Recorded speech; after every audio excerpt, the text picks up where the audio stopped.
Donald Trump took fire from both leftists and intellectual conservatives for his attack on the NFL protests, but he got it 100% right.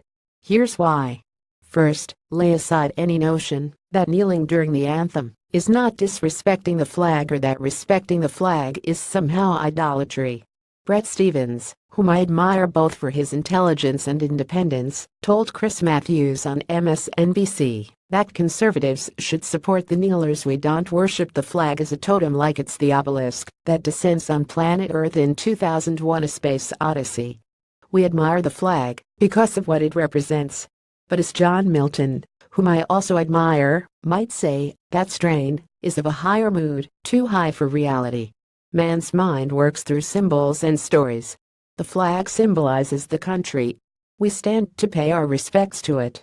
Colin Kaepernick, who started all this, put it succinctly: I am not going to stand up to show pride in a flag for a country that oppresses black people and people of color. If we understand the symbolism of the protest, we have the right to react to that symbolism without being accused of idolatry. Second, there is no free speech issue involved. Though employers can reasonably limit the speech of employees who are hurting their business, I think all American hearts instinctively acknowledge the players have the right to protest. As a side note, I will not be lectured to on free speech by the coddlers of Antifa, who answer speech with violence. Or by the NFL, which has fined and silenced players for honoring the victims of 9/11 and the Dallas police officers killed by a Black Lives Matter sniper. The question is not whether the protesters have the right, the question is whether they are right. They are not right. 3 reasons. 1. They have the right to protest the flag specifically because they are Americans.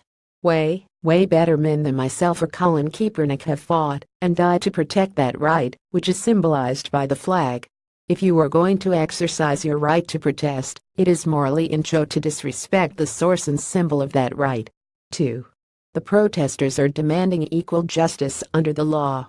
Again, that justice is protected by that flag, and that flag has been protected by the lives and limbs of better men than the protesters. 3. The reason we care about the protesters and their issues is because they are our fellow Americans. Sure, we should care about all people, but being humans living in reality, our concern radiates outward: family, friends, country. If you turn your back on the flag that binds you to me, why shouldn't I turn my back on you?